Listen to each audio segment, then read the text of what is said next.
We're set, we're rolling. I end up just cutting the beginning off. Yeah, cool. So, well, we should probably sort of go ahead and get started, or at least I'll introduce myself. I'm Dave Caro. I'm the continuous delivery evangelist for a company called Split. Before that, I was a developer advocate for BlazeMeter. Anyone heard of BlazeMeter? BlazeMeter is a open, sort of take JMeter and open source load testing and put it up in the cloud and try to make it like stupid crazy easy. The idea was that you could shift left, you could get more teams to do performance testing if you didn't make it load runner. Gotcha. Sort of the short answer. Right. So there's this notion of democratizing things so more people will use it, right? So now I'm with Split, and another show of hands actually, how many people were here for the feature flagging conversation that Heidi Waterhouse gave maybe in December? Yeah, that was December. Was it the launch Darkly one? Yeah, launch Darkly. Okay, so okay, and then another, like, how many of you have heard of feature flags? How many of you believe you're using feature flags? Okay. Excellent. There you go. Cool. So you know, we build the talk. Let's get back to the talk then. So this is sort of kind of meant to a follow-on or a related talk, right? So feature flags, depending on how you do your development, feature flags are kind of essential if you're doing trunk-based development and you're going to have code that's in your master and the master is going to get deployed, but the code's not finished. You have to have a way to turn the code off. And that's kind of how they got started, or at least how they got a lot of their interest. What makes them more interesting is, so I'm going to briefly talk about feature flags, and I'll go into the main presentation, because I kind of want to, some of you have been through the feature flag conversation, some haven't, right? So think of a feature flag as a function call that sits in your code somewhere that determines whether a code path gets executed or not, right? And the cool thing about them is it gets interpreted user by user, session by session. So it's not it's not a command line flag for launching a thing. It's not a server config file entry for launching a server. It's actually in the code, and as each user passes through the code, each time they pass through, you can decide which way to send them. Okay, and then the obvious use case is sort of status quo versus something new. But it could be, I'm trying 3 different variations on something and I want to see what happens, right? Okay, so one way to think about feature flags is it's like a dimmer in the cloud. Once you put that in your code, the code can be deployed. You can change how the code behaves on or off without having to redeploy, without having to restart something, without having to change a config file, without having to do any of that. And you can create rules as simple or as complex as you want for determine who gets what. Right? So it unlocks a lot of interesting stuff. I like to keep it really simple when I'm first explaining this, which is, imagine you've got that dimmer, and you'll notice the first line in there is 0%. So does anybody know why you would deploy a feature to production and give it to 0% of your users? There's sort of 2 main answers. Continuous delivery? Okay, say more. What do you mean by that? I just mean, like, so you're doing small releases and trying to say, I don't need to get this big thing finished. I can get it into production, and so other people can pull that code. So there's a notion of flow, which is how do I not be stuck waiting for tons of things and doing huge batches of releases, and to the extent that we can decouple things and have things go out more often in smaller packages, that's great. But sometimes that means things will be finished, but you don't really want them to be exposed yet. And so there's an example of actually having something all the way out to production, but not exposed to your users. It might be exposed to the developers or the testers, or maybe to a beta user or whatever. The other example is the one I kind of mentioned before, which was trunk-based development. It's not done yet. So you can, it's legit to actually have, some people are bristle at the thought, wait, there's code that's not finished and it's all the way out to production. Well, depending on how you run your shop, that can be okay if you're controlling access to that code through a feature flag that's off by default. It's not scary, and also testing in production. So if 0% of your users are being exposed to a feature, how scary is it to test it in production? Hopefully not as scary as the idea that, oh, we're just going to test in production, we're going to roll it out and see how it goes, right? Yeah, then of course you go from there, and there's a blog post we did, I should have, sorry son, I won't be answering my phone.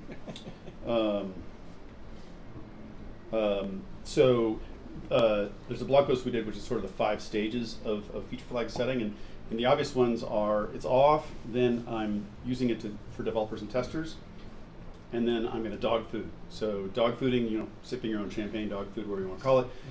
Internal users. So at Facebook, we'll actually talk about this in the main talk. At Facebook, they do a lot of this where that's how they test a lot of things internally, and then you roll out to sort of maybe your friendly users, and then maybe roll to 10% of your paid users, whatever, right? So that's this sort of notion of a dial. So I just wanted to quickly make sure that people understand a feature flag is really as simple as a function call anywhere in your code, and if you can do a conditional statement and call a function call, you can have a feature flag. And what's on the other end of the function call is some kind of a way to resolve a rule locally in memory so that you don't have to make a network request. So people think, oh, it's a cloud-based thing. Oh, does that mean I have to have a network request every time? You know, am I dependent on the, no.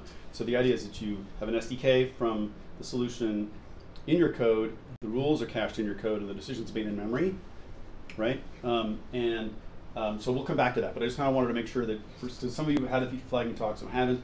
We'll make sure we kind of set that as a foundation. So here's why I give these talks, which is, I don't know if anybody's seen this quote before, the future's already here, it's just not very evenly distributed. Right, we were talking earlier about you setting up a Kubernetes cluster at home, I think. And, so the practices I'm going to talk about, these sort of advanced uses for feature flags, have been around, in some cases, for like a decade. But they were just a few unicorns, few gigantic companies that had huge tooling teams that could afford to build their own frameworks and stuff.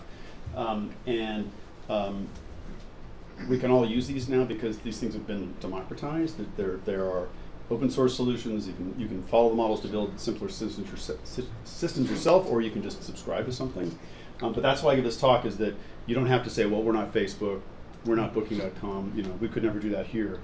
By the way, interesting anecdote, I was at Delivery Conf in Seattle, and it was pretty surreal because all the sort of who's who was there. Jez Humble was there, and Dave Farley was there, and Dr. Nicole Fosgren were there, and I actually managed to kick off a hallway conversation between Dr. Fosgren and Dave Farley with a guy who said, oh, well, we can't do this in my shop.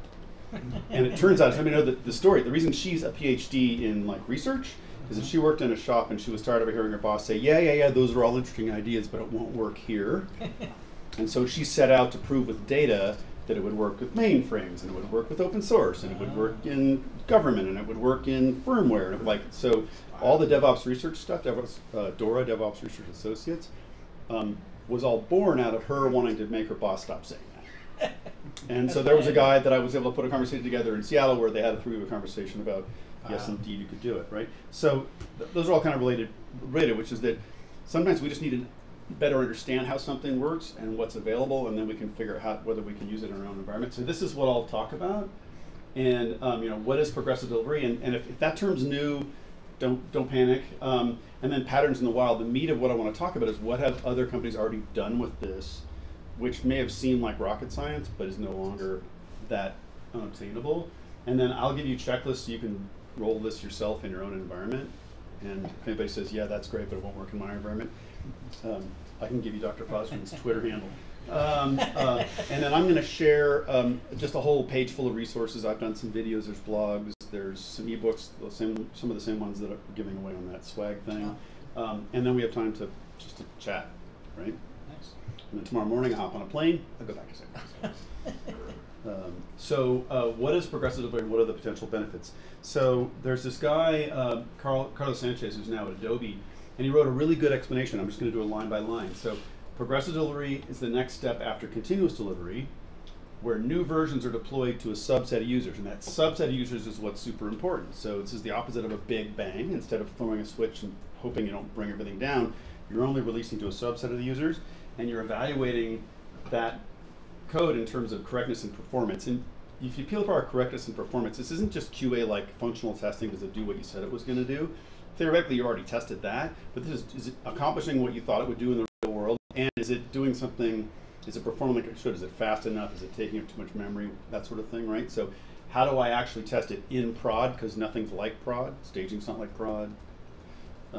Nothing's like prod. So how do I actually then test it? And then before I roll it out to the totality of users. So this is super important. It's not that I have some magical way that when I'm giving it to everybody, I can somehow figure things out quickly and stop problems. The key is you roll it out to a subset of users and you watch it. Depending on who you are, this may be minutes, days, or weeks, right? But you subset of users, watch what's happening, evaluate that, right? And roll back if it doesn't match some key metrics. So that's the whole definition, and the idea is that how do I, progressive delivery is this idea, how do I, instead of dropping a release in as a big bang, how do I roll it out a little bit at a time and watch how it's going and learn before everybody gets it. Huh. So there's a little bit of confusion about where this term came from.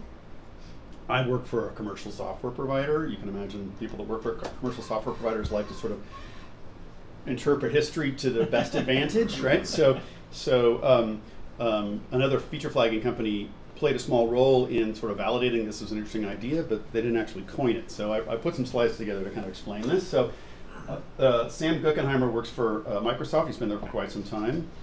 He was with what previously was called Visual Studio Online. It's now called Azure DevOps. Okay. Azure DevOps isn't Azure the cloud so much as it's Azure software for building software. Right? And then there's a guy named James Governor who goes by the Twitter handle of Monkchips, who works for RedMonk. Okay. And Sam was explaining this. He said, when we're rolling out services, what we do is progressive experimentation, because what really matters is the blast radius. How many people will be affected when we roll that service out, and what will we learn from them, or what can we learn from them? So there were really two things he was focusing on. One was they want to limit blast radius, so they don't want to blow things up and hurt everybody. And B, they actually want to learn. And what's interesting about feature flags and even the term progressive delivery is that many people have latched onto the first half, which is how do I gradually roll something out and be able to turn off if something goes wrong. But they put less emphasis on the how do I learn or how do I observe. Like in theory, you're rolling it out to see how it's going to go. But if you don't know how it's going, then the whole notion that you can turn off in an instant is a little bit hollow, because you may not, like one of my senior engineering guys said the company he worked for, they had the ability to do this, and he can only remember once where they found a problem before they got to 50% of all their users, and almost all the problems were found after they'd gone all the way to 100. Right, so they had this ability to gradually roll it out, but typically the ugly things they didn't even notice till they'd already, right, and we'll see how there's better ways to do that. So what happened was this story happened between them, and Monkchips had this aha. He's like, wait a minute, we've been talking about, you know, all these other things, you know, Canary releases and BlueGreen and Istio, and you know, he kind of said, wait, there's a more generic term than progressive experimentation, was progressive delivery, right? So he came up with this, he wrote a blog post called Towards Progressive Delivery to talk about this whole basket of skills and technologies that have to do with smarter way to deploy stuff, right? So that is indeed where the term came from. But the reason people do this, they don't do this because it's hip or cool. There's actually some key benefits we can all look at. Avoiding downtime. Anybody remember maintenance intervals or maintenance? You know, you go to your favorite website and how fun is that, right? Like you want to pay your bills and it's like, oh well, the system's down for maintenance or whatever, right? People don't want that. So how do we actually avoid planned or unplanned downtime, right? How do we limit the blast radius? So this is a term, unfortunately, comes from like the notion of an explosion, right? But the blast radius is how far out things get hurt, right? So and really in my mind, there's two elements of this in computers, which is A, how many people, I call that scope, and there's how long, that's duration, right? So if I hurt not very many people for not very long, that's awesome. If I hurt a lot of people but it's very short, that's not too bad. But if I'm down for a day for everybody, then that's clearly bad stuff, right? And then this one, limiting work in progress and achieving flow. We talked, actually, some of us alluded to in a conversation earlier, right? So part of the way we reduce the time lag between people coming up with an idea and getting out to the field is to make it easier to get stuff out there with less drama and less sort of coordination. And so to the extent that we can actually make it easier to have smaller bits of work going out more often, you get less of this bottlenecking or things backing up. So that I refer to that as limiting work in progress or achieving flow. And then the last one is learning through the process. And we saw that Sam Guggenheimer was saying, hey, they wanted to limit the blast radius and they wanted to actually be able to learn before they got into everybody, right? I like it even from, like what I push for is because we get asked to do a lot of features all the time, but I don't know the real benefit of those features. Right. But why couldn't I just actually do it more like we do a subset, and if we don't achieve certain metrics on it, then we back it out, you know? And so it's kind of interesting, like it's cool. In some shops, they actually have to prove that the new feature delivers more benefit than harm before they can go to 100%. Yeah. Okay, you're actually wanting to make sure you're not just on a hamster wheel cranking out features for nothing, which is totally valid too. Like how do we make sure actually it's more fun, have impact, right? Sure. Yep. Right. So great point. So there's remember there's this basket of related skills and technology. So what I did is I took a shot at helping you understand sort of how you roll matters, and then which of these benefits do you get based on how you use progressive delivery. And I have a longer blog post about this called "Learn the 4 Shades of Progressive Delivery." So BlueGreen Deployment. Anybody here doing this? This is basically where you have a copy of your environment and this is easiest if you're in the cloud or you have a giant DR or disaster recovery facility, right? But you basically create a replica of production, and you can take as long as you want to make it all perfect with the next release. You can take days, weeks, hours, whatever, and nobody's going through that environment yet because you're just messing with it as a separate environment. And then when you think you're ready and you've done your smoke tests and everything's good, you flip the switch and you route people to that environment. And hopefully everything goes smoothly, but the cool thing is if you missed something and things start going horribly wrong, because you still have blue up, you can just switch back. So it's not, oh my God, we got to revert. How long will it take to revert? Oh, well, it'll take this much long to, whatever. Like the server's already running, you literally just change the routing, right? So with BlueGreen, avoiding downtime is awesome. You can take, whether it's hours, days, weeks, or whatever, to build the other environment while production's still up. There's no going down for 3 hours while you reinstall everything, right? So it's great at that. Limiting the blast radius, it gets 50%. It's half credit. Anybody want to guess why it's half credit? Because you don't really avoid any downtime. You just limit how far that permeates across your users. Actually, it's because it does time but not scope. Right? So typically when people do BlueGreen, they cut the whole thing over.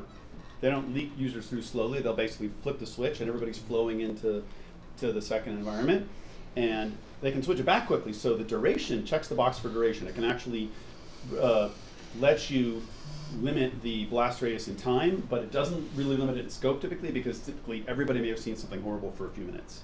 Or in the case of one we'll see later, much less time than that, but whatever. So then limiting work in progress and achieving flow. It doesn't really help with that because BlueGreen is an entire monolithic release.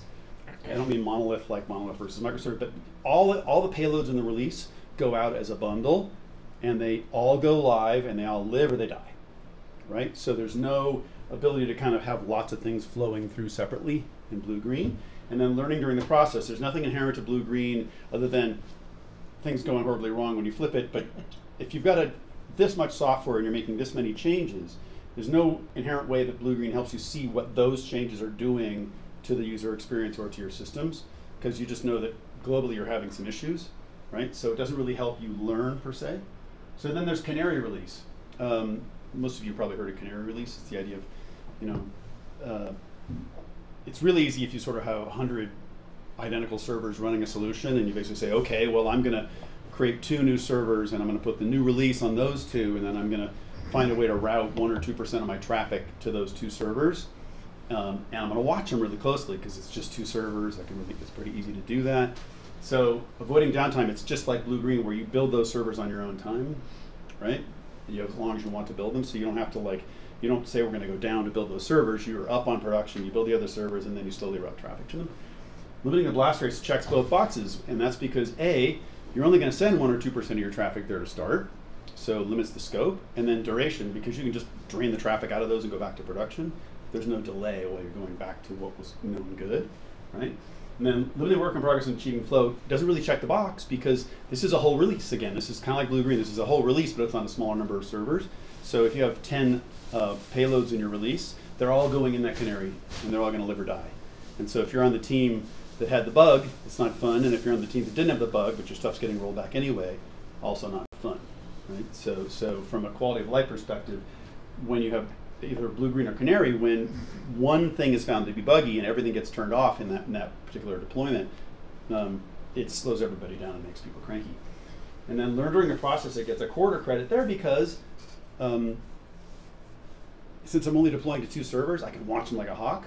So I can actually see things like memory, CPU, error rates pretty easily. I still don't know which code caused the problem necessarily, depending on how good my observability is, but I will learn something. Now then there's what you guys learned about when Heidi was here from LaunchDarkly, which is feature flag and feature flag rollouts, which things start to get a little darker here, right? Which is avoiding downtime. It's awesome for that. Limiting the blast radius. When LaunchDarkly started, they would go around at trade shows and they only had one thing on the desk at the trade show, and it was a big red button. And who would walk by and not know what the big red button's for, right? Like everybody knows what a kill switch looks like, right? So, because the idea was, hey, wouldn't it be great if there was something wrong if you just hit a button and it would, you wouldn't have to have a war room, you wouldn't have to triage, you just literally just turn off the thing that's causing you the pain, right? So, limiting the blast race is really good at that. And limiting work in progress, achieving flow. This is why progressive delivery as a term came to be, I think, because once people started using this ability to roll out individual features independent of each other, and make smaller changes more often and not be as freaked out about it, right? That is when people kind of thought, oh, this actually does change what's possible, right? So it does a really good job with that. But learning during the process, there's nothing inherent to the control they give you that lets you know what's causing the problem. So if you're ramping up 10 different features, you don't know which one's causing the trouble, so you have to kind of run a triage, run a war room, right? Yeah. So that leads to this feature delivery platform, which is the idea of what if I could take feature flags and couple them with the inherent ability to observe each feature separately from the others.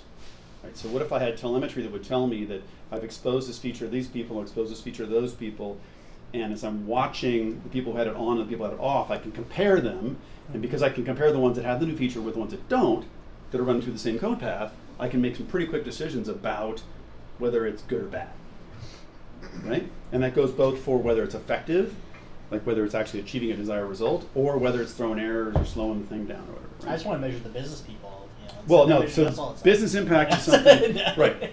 So, so I'm going to focus on this model in the wild, what people are doing here, because I consider this to sort of be this delivers the most benefits, right? And so what we'll do is I'm going to kind of break it down into these three sort of main building blocks, and one of them is just managing gradual exposure. Now, again, this is the thing, if you thought about feature flags, this is what people would probably think about first. How do I decouple deployment from release, and how do I manage how many people get exposed, and how do I make it just the dev team, or how do I make it just my premium users, or just my people on the East Coast, or whatever. Anything you know about a user is fair game for exposing them to code or not.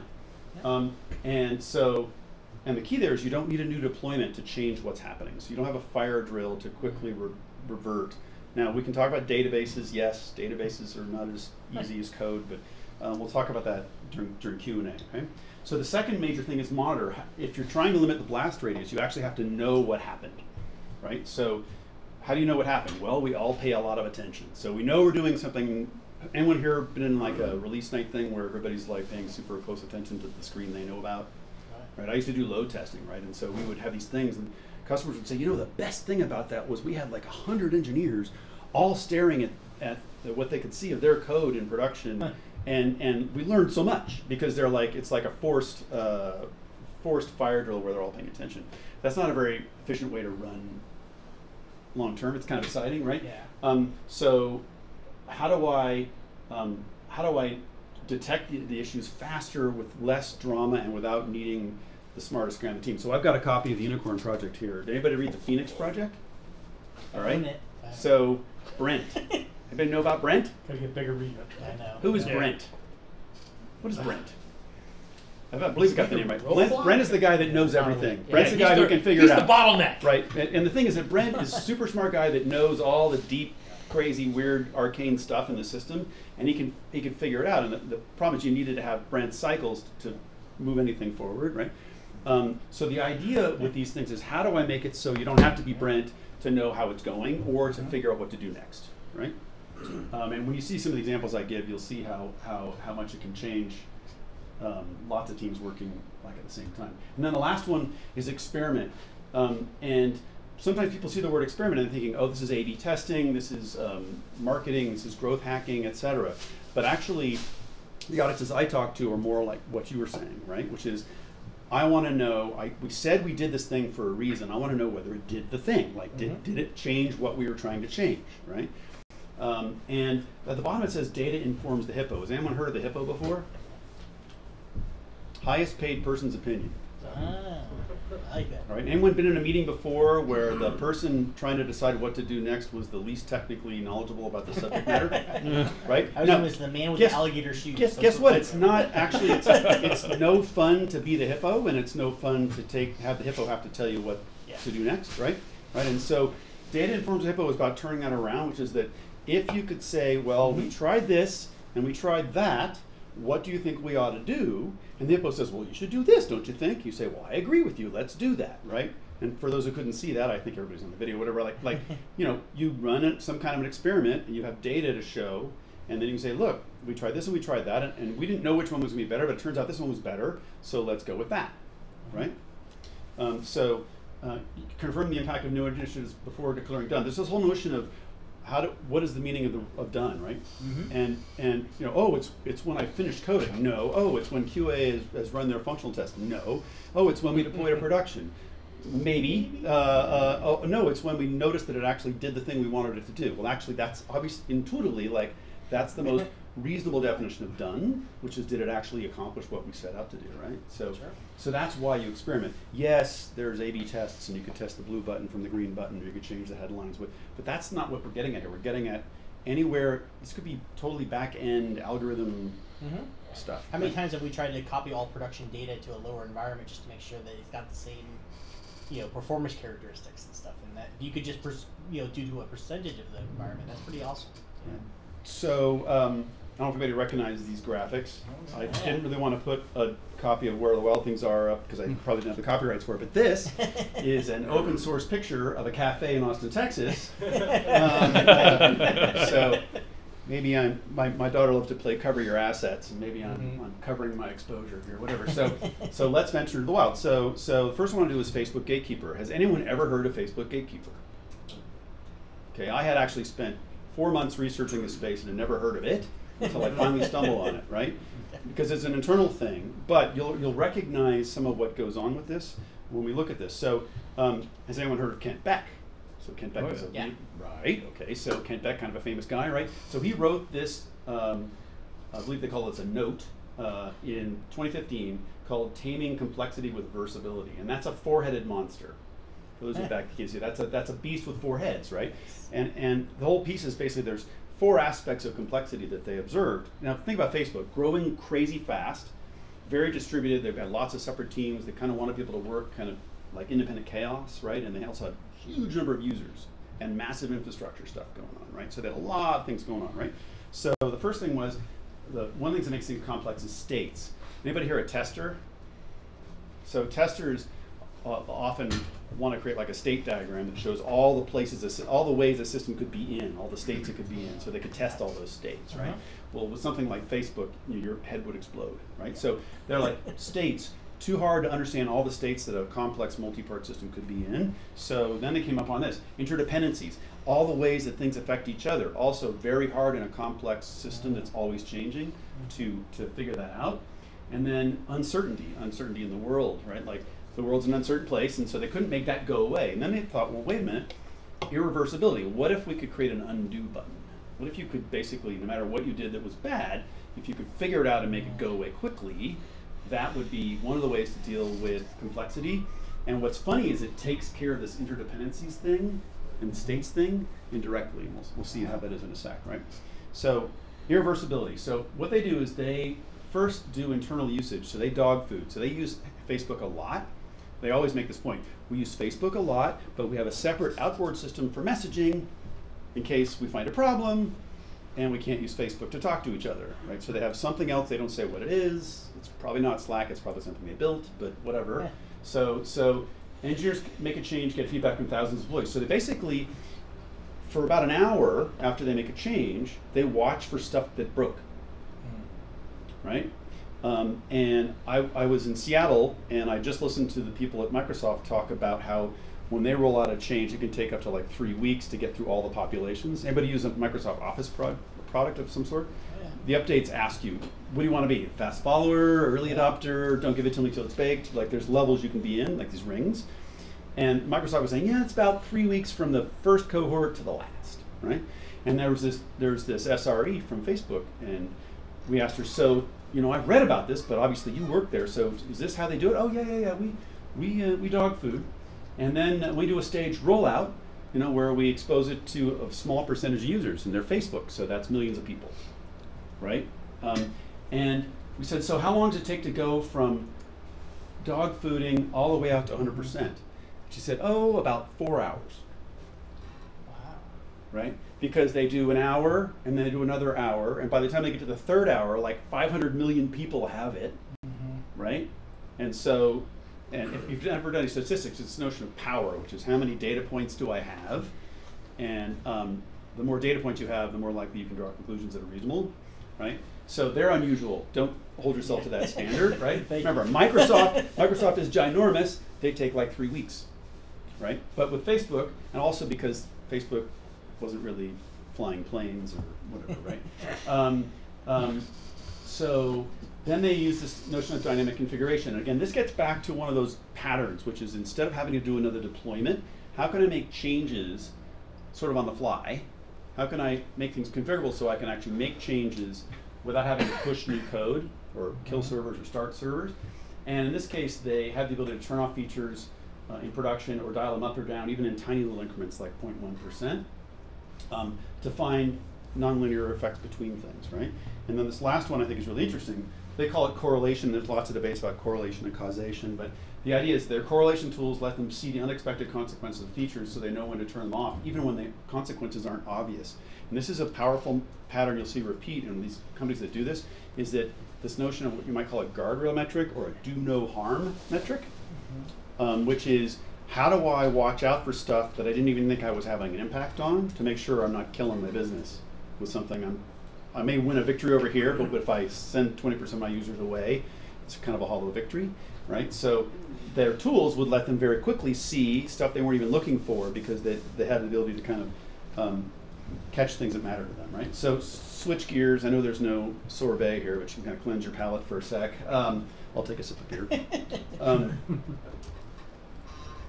Everyone's heard of LinkedIn, right? So LinkedIn, has anybody read about, they were going like super fast growth and they kept running into more and more bigger, nastier problems that kept bringing the system down or hurting them. They actually took a break where all they did was refactor with an intention of making the whole thing A, more stable, and B, easier to build on, right? And it was literally on the run up to IPO or like right after IPOing or something where they made all these commitments and they literally said, we're not going to ship anything for, I don't know, 30 days or whatever it was, right? But nothing noticeable for 30 days, right? And they invested heavily in their ability to actually have a little bit of chaos, but also have it all kind of contained and measurable, right? So that's what we're going to talk about here. So it's known as Excellent or LinkedIn Experimentation, LAX. So in the early days, they basically built a system that could split traffic between existing code and new code, kind of the model we were talking about, status quo, and right? What's like early days, like date? Oh, you know, I don't know. Curious. I'd have to go back and look at the blog post and maybe even talk to so this gal Yazoo, who we'll see in a second, she spoke at a conference I went to, and she was kind of explaining how they progressed. I'm trying to think You if I've heard about can similar assume this stuff is with sort of Kafka, this is you a know? decade-ish. This is probably 10 years-ish Gotcha. ago, but we Okay. have to plus or minus on that, right? Cool. So, but the impact analysis, and they had a lot of smart people, but the impact analysis was always done by hand. So you would make some change, and you had the ability to send some people this way and some people that way. And then maybe you'd ask a friend to look at the data and see if there was a difference.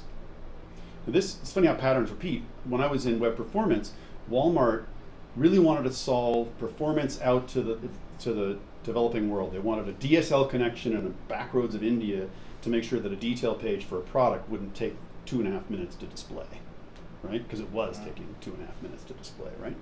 And they actually figured out a way to capture real user monitoring RUM data from every user, but there was a 24-hour delay, right? And so they would capture the data out at the edge of their content delivery network, and then they would harvest it, and they would do this big MapReduce project, and they would have the next day they'd know. So literally they would roll something out, cause whatever's happening to happen right away, and not know what had happened for about 24 hours, right? Which was better than never knowing, but was kind of crazy, right?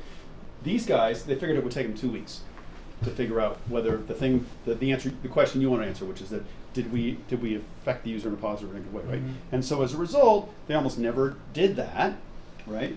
So they basically had feature flags without the feedback. And then when you look at what they have now, they do a controlled release with standardized sort of pre-calculation of KPIs every 5 minutes. So every 5 minutes they launch another release which has built in like a team of data scientists, but not like automated, that actually is watching all the things they care about for each one of those releases. It's 100 of them a day that go out, all of which are being, no 2-week delay, no begging a favor, it's just built in, right?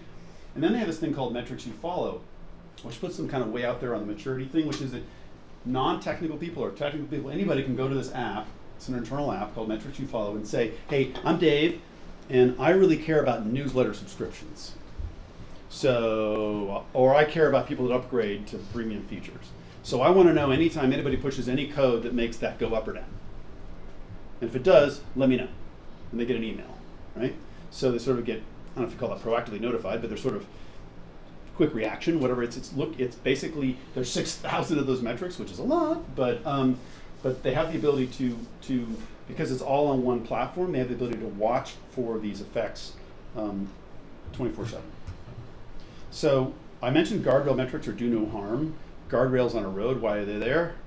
Right? So you get a little distracted and you kind of drift off to the side. What'll happen? Your car will bang into it. You might get a dent, but you're not going to fall off a cliff. All things being equal, you'd probably go for the dent over falling off the cliff. So that's what a guardrail metric does, which is how do I actually detect something that's kind of bad when it's not a big deal before it becomes a big deal. And the example I like to use is let's say you're rolling out a change in your apps to create more tasks created per user. You want users to create more tasks because for whatever reason you're in your business, that's one of the things you think is great, more tasks, right? And the team makes some changes, and lo and behold, they're getting 11% more tasks per user out of the new code than out of the old code. Well, we probably all agree that's like, woo, yay, let's have a party. Like in a big system, by the way, that's a huge number. Like 11% would be worth millions and millions of dollars, just in big companies, right? But if you got that number because you were doing database queries, like, well, we queried the users that got this and we queried the users that got that, and the difference was 11% more, were great, you would probably miss that at the same time you made that experience 25% slower for those users. So the users that were going through the new code, you forgot to tune for performance, which is not shocking in your first iteration, right? And you're actually increasing latency by 25%. There's a stat out there that 50 milliseconds is enough to drive people away, whether it's an app or a website. So a 25% change in latency would likely cause churn. You'd lose users, right? So this team's off on the beach in Mexico drinking Coronas, no connection to the coronavirus, by the way, celebrating, right? And that's happening. So the cool thing about guardrail metrics is you want to actually be able to catch this without telling the team they have to keep a list of things to look for, right? So guardrail metrics aren't like a pair programming best practice. They're not a checklist item. If they're not automatically calculated without the development team having to lift a finger, they're not a guardrail metric, right? So this is that sort of notion of how do I make it really easy to notice the stuff that's going to hurt me, right? So this is what they came up with at Yazoo. I mean, at LinkedIn, it's Kalayaan Zoo.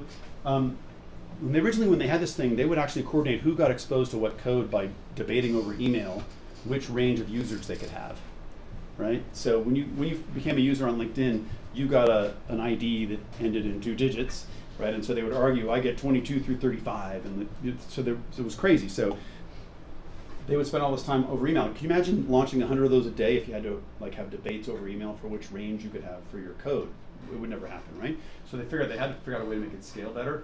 And then the other issue was that it was not trustworthy. So they would roll when they made the automated thinking, the automated sense making, it would flap. And so you'd go in and it was like, oh, 50% increase in the thing you desire. You're a hero, right? And you'd go home and tell your family like we're awesome. And then you'd come in the next day and tell your boss, hey, I need 5 minutes of your time. I want to show you this. And so you bring up the screen and it says you're 50% to the worst. Right? Now, if you had a system that did that to you, right, would you use it? Would you trust it? Like if the metrics were kind of seemingly random or not trustworthy, right? So they figured out that they had to make both the targeting, who got what, and the analysis be sort of bulletproof. So it couldn't be just a weekend hack. And then they also figured out that you couldn't be all going through Brent. Like it couldn't be, you had to figure out how the thing had to be usable by everybody. Otherwise, if there's, when I was at BlazeMeter, somebody said, oh, we really love what you're doing, but we've built something ourselves, and we worked it out like this. And I said, well, how are you doing the reporting? And said, well, there's this guy in San Francisco who knows how to make sense of the data. And I said, yeah, but you're like a 10,000 person company, and there's a guy in San Francisco who can do reports. Like, don't you think that's going to be a little bit of a bottleneck, right? And yes. So the key is how do I make it so everybody has access, right? So last one I'm going to do is as a kind of example of what's happening in the wild. And so these all sound kind of like giant companies. That's not where I work, but I'll boil it down into things that are actually kind of day-to-day relatable to all of us at the end, right? So anyone heard of Booking.com? Mm-hmm. Yeah, you probably, if you hadn't, you've probably used this as something they've bought, like Kayak or whoever else, right? I like them because they're really a super crazy, straightforward example of this pattern. There's a blog post they wrote, a guy named Lucas Vermeer, called Moving Fast, Breaking Things, and Fixing Them as Quickly as Possible. And he literally goes through here and tells you how they're checking these boxes with what they do. They call it an experimentation platform, right? Let's look at how they do manage, right? So first of all, here's if you feature flags. I mentioned it's like a function call. It determines whether people go through the new code or the old code, right?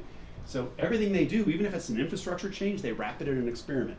So even if they're doing a no-op, where they think they're just changing from one way to solve the same problem to another, they actually do a before and after to make sure that either nothing happened or nothing bad happened, right? So everything's wrapped in an experiment. And then again, we talked about feature flags. I don't need to go over this slide again. But here's they call it asynchronous feature release, which is just a fancy name for decoupling deployment from release, right? And the cool thing is that doing deployments doesn't have an impact on users, because it's not the deploying that changes things, it's the releasing. And so they deploy more frequently with less risk. And the impact is that they get more stuff done. I mean, anybody worked on something until like 6 months to get anything at all out the door, and it's drag, right? So so monitor. This is where it gets really crazy. So I call this monitoring the needle in the haystack. You think about it, if you're exposing code to a small number of users. In fact, we'll do a little math thing first before we talk about how they do this. So if you roll out a change to 5% of users, and 1 in 5 is getting an error, 20% are getting an error. Can we all agree that, first of all, you wouldn't have a meeting to decide whether at 20% error rate you should roll it out more, right? Right? No. Right. There's No probably meeting required. There's probably right. Go ahead. But what percentage of all your users is right now getting an error? 1%, right? Right. Okay, so 1%. So let's see what that looks like visually. So here's sort of a graph in the knock of ambient errors in the system, right? And there's 1%, right? So you're not going to see it, right? So people say, whoa, you're right. But as we go from 5% to 10% and 20%, it's going to rise above the horizon, and we're totally going to see it, right? But we just said that if you knew you were causing this for 1 in 5 users, you wouldn't keep ramping, right? So this is where, right, it turns out that if you use the same thing, this is what Booking figured out, if you use the same thing to control who gets what, as you do to watch how it's going, right, then it becomes a trivial problem to solve. If you're trying to find this in your logs and your graphs and whatever, it's very hard. But if you're actually looking through the same lens, it's saying you go here, you go there, you go here, you go there, it's actually really easy to notice, right? Is there a guidance around the kind of like certain volume you need to have in order to get a good measurement on that? Or? Actually, at the end I can point you to a piece we wrote that sort of helps you figure out the math. Okay. But basically, so the way you can determine when it's meaningful is, technically it's the word power. Power is A, volume, and B, how volatile the data is. Okay. So how consistent the data is. If everything is very consistently here and here, you don't need very much data. If it's like this, then you need more data. I see. Right? Okay. So they call it a safety net, and so they wrap everything in an experiment, and they have this notion of you build it, you own it. The small teams, so like 2 pizza teams, small team of people that do everything, because in a small team you're likely to know what you're doing this week, who changed what should be, how it should behave, right? And so the team that actually made the change is the one that controls that dial, regardless of who rolled it out. So there may be a team that's rolling it out in terms of physically rolling it out, but the team that actually turns it on so users will be affected and then watches to see whether it's okay or not is the team that wrote it, right? But then it gets a little crazier here. We've got this big brother thing called circuit breaker, which is active for the first 3 minutes of the release. And if they see something that's definitely not okay, they automatically abort it without letting the team make a decision, right? So this sort of goes against, this is a divergence from their local ownership thing, but it's kind of a no-brainer that if you know it's horribly bad, why do you wait, again, you don't have to have a meeting to decide whether to turn it off, right? And so what's cool is that this is what it looks like. This is the circuit breaker. So the team fired up the change, exposed it to users. And what's crazy, so anyone, mean time to detect, mean time to resolve, did anybody use those terms in their shop? MTTR, MTTD? We're at Accelerator. Right? So Okay. So basically, how long does it take us to figure out that something went wrong, and how long does it take us to fix it? Yep. Right? And at Booking, what's really crazy, and I don't promise you could figure this out yourself, is that the time it takes between them noticing it's horribly wrong and them turning it off so it affects no users is inside of 1 second. Wow. Right? So you go to a page and it's just messed up. Mm-hmm. You're like, oh, bad connection or something. You hit refresh, it's fixed. Right? Now, is the problem fixed? No, the incident's over, right? And now the team knows they had a problem. They can figure it out behind the scenes, right? But think how much less stress there is than, oh my God, oh my God, the main booking page is totally hosed, blah, blah, blah. Yeah. Right? And so that's pretty crazy. So anyone been in a war room that lasted for an hour? Oh yeah. 2 hours? 4 hours? More than a day? Yeah. Right, okay, right. So I don't have to convince you that 5 minutes, if you couldn't get to a second, 5 minutes would Yeah. still be like, hallelujah, right? Yeah, exactly, right? Right? All right, So- problem over. Right. Let's right. regroup. So, and the thing is, yeah, it's kind of a bonding experience to go through some war room like that, but wouldn't it be better to spend your cycles on moving forward than, pointing fingers and Sure. figuring out what's wrong, right? What is this that they had there? Is that an internal tool? Yeah, that's an internal Okay. tool, and they Sure. basically, believe it or not, Booking is a monolith, and they literally built something that was kind of like Kafka before Kafka existed. Ah, Like they okay. literally built their own real-time messaging bus, and so it is its own creature. But what's cool about these companies like Facebook and Booking is that they've sort of figured out the why and the how at a flowcharty level kind of thing. Mhm. That they implemented the way they implemented, right? But we'll see, and Microsoft, all these big companies built this, but it took them a little while, right? This could be a Slack integration or something. Yeah, well, there's a lot. So think about it. They're literally processing a ton of data really Yeah. fast and deciding on it. So then the last thing they do is experiment. Again, this is really to prove that they're actually making a difference. They call it validating ideas. And so they want to measure in a controlled way the impact changes are having on users. Every change has an objective. So they literally have to state the objective before they roll the code out. And it's not like a 10-page document. It's not a change control board thing. It's just literally, and somebody explained to me that the formula for these hypotheses is really simple, which is because we've seen this, like because we know that when people are premium users, they seem to buy more expensive vacations. We think that if we figure out a way to get the premium users to the more expensive locations faster, we'll get more trips booked at a higher value, right? There's your hypothesis, right? And so then the change in the middle is what you're going to try, and you're going to send some people one way and some people another, right? And again, measuring allows validation that changes is desired. And they're just using feature flags again here, which is, and this is a different way. Instead of sort of turning it like a dial, imagine you're splitting some population in half, and it doesn't have to be your entire population. It could be your free users, it could be your paid users, it could be your people that are on mail assist for 90 days, it could be your users in the Midwest, whatever. You take some population and you divide it in half. You divide it in half is the sort of most obvious case because it gives the most power to the experiment. If you put only 5% in the new thing, which you might because it's risky, it's going to take longer to get enough data points, right? So this is what's called the maximum power when you have half and half. And you're going to compare the people in status quo and the not and look for what's different, right? So that's what they're doing. And the big takeaway they get is that the quicker they manage to validate ideas, less time they waste on things that don't work, and the more time left to work on things that make a difference. I usually point out here that I've been on multiple projects where we spent 6 months and put something on the shelf, which is, I mean, kind of a bummer, Yeah. right? And if you spend less of your time doing that and more of your time, it's okay to fail if you actually learn something and get on to doing something useful sooner, as opposed to being on a slow-moving train wreck and having to wait until it completely crashes before, right? So now I'm going to switch gears and break this down into something. Again, I promise you there's something way you can understand this no matter where you work, and whether you're going to take what you already have and kind of tweak it, or whether you're going to kind of look for ways to supplement it. But there's basically some foundational capabilities that are common to all these things you've seen. The first one is I need to be able to decouple deploy from release. I need to be able to actually be able to push code out to my servers but have it off and be able to turn it up and down without a new deployment. And this is, there's other ways to do this with containers and routing and stuff, but I don't even want to mess with network routing rules if I don't have to. I don't want to kill containers and start them. I want to literally just have stuff there and be able to twiddle the knobs, right? And so the way you do that is you find a way to allow changes without a deploy or rollback. And homegrown systems tend to start with sort of an all-on, all-off model. And maybe they have like a database column that lets you decide whether a particular user should get something or not, right? The mature ones basically provide, these are the main things they provide. So A, let me determine it just based on user ID so I can whitelist people. Let me use attributes that I know about them so I can put them in groups. So I know free users, paid users, whatever. And then random hash matters really more for the next use case we're going to talk about, which is I want to make sure that I'm unbiased in the way I allocate people to separate buckets. you want to be able to use a random hash that's actually persistent. So if they come in through 3 different APIs, you actually want to put them in the same bucket, same user. Right? So you don't want to re-randomize the mobile user from the web user when it's the same person.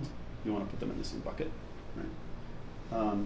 So this, the second one is have an automated, reliable, and consistent way to answer who have we exposed this to. So again, it's not a fire drill. It's not asking Brent to run some queries or whatever. It's how do I record who hit a feature flag, which way they were sent, and why. And the good news in the feature flagging industry, if you call it that, is that this has come along. This is now kind of standard. So knowing who got what, Rollout actually used to brag, hey, we don't have any of your data. We don't know what happened. Don't worry about us having your data. You're just using us to send the rules out there, and the rest of it's up to you, right? But now they and LaunchDarkly and pretty much everybody has the ability to at least tell you the extent. How many users have seen this code? Maybe not which users, but how many? Like how big? You try to go half and half, but gee, 95% of them are getting the new thing. Did you do something wrong? Right? I wasn't at the LaunchDarkly one, but you're saying this is not something we build. No, you can build this. Is, no. But I bring up these available? commercial examples because here's the fact. Compared to building these things, the commercial examples are cheap. Sure. No, Okay, I'd rather not. Right. So to do this in a mature way is possible, and we'll see like what Microsoft and LinkedIn have spent on this. But and yes, if you've got some really smart people that want to focus on this, that's why I wrote the checklist, which is make sure they can do this, make sure they can do that, right? So you want to be able to confirm that the targeting you created was actually doing what you wanted, and that you're getting the traffic you wanted. Like, it's one thing to set the controls and think everything's fine and go home. It's another one to actually have feedback that tells you, yeah, I'm actually exposing this feature to the extent that I thought it was. And then the final sort of leg of the 3 foundations is you need an automated and reliable way to answer how's it going. Now, what's interesting is that most people that play with these technologies have figured out how to control who gets what, and they might even know who's getting what. But then they say, and so therefore we can then go run some queries or we can do whatever to figure out how it's going. And so then there's a data scientist who's joining the data and trying to figure out what it means, right? So I call that the sense making.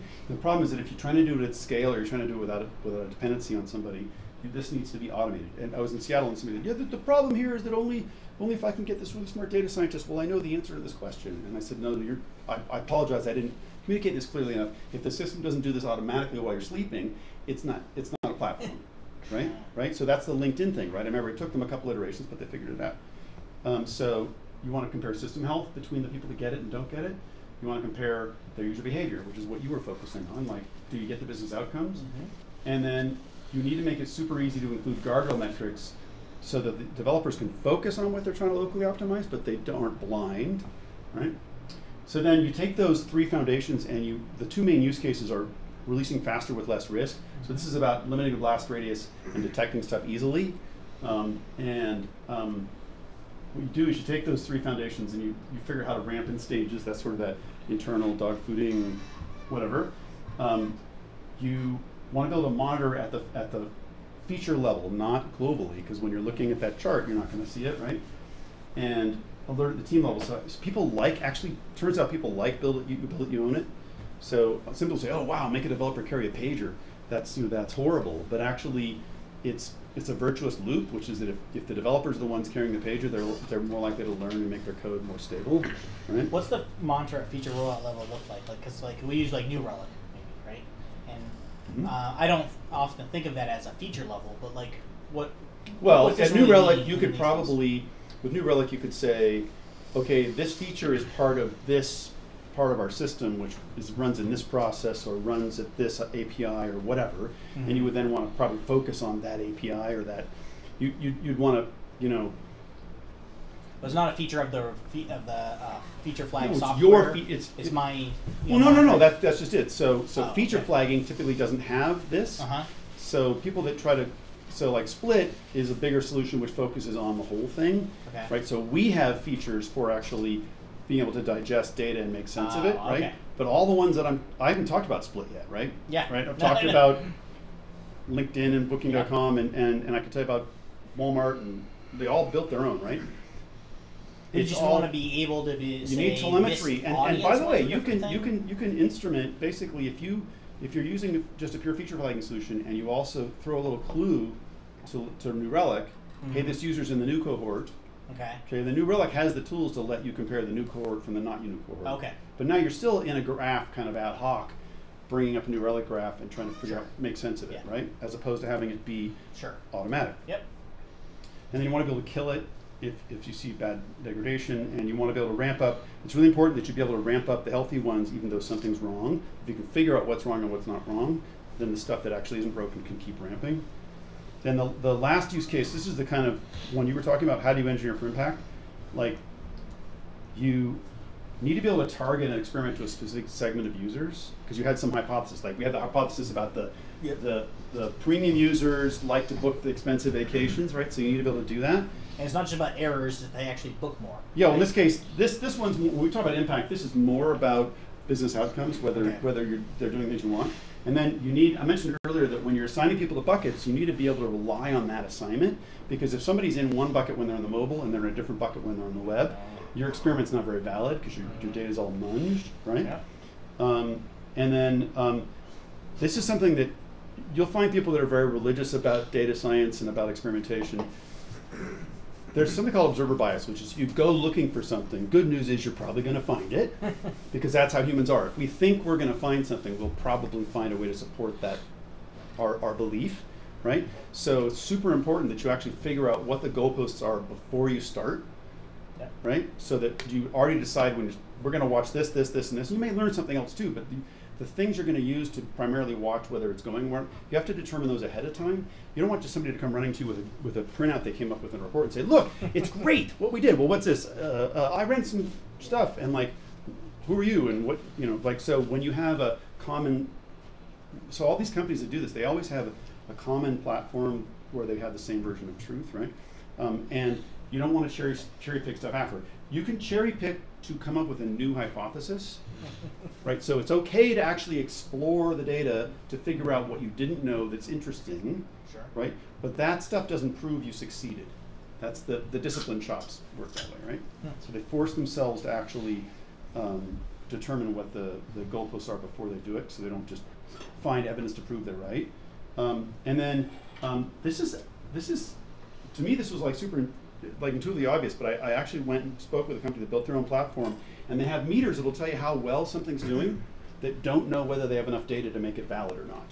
So the team will say, oh, 15% increase or whatever, and like, oh, is it statistically significant? I don't know, but look at that, it's 15%, right? And it's because to them it was more important to get directional feedback than it was to make sure it was defendable. They're not writing a thesis. They're not launching a new drug, right? So for them, they thought, but you think about it, if you're going to go with all the effort to do that, it might be useful to know whether the data is enough to make a difference.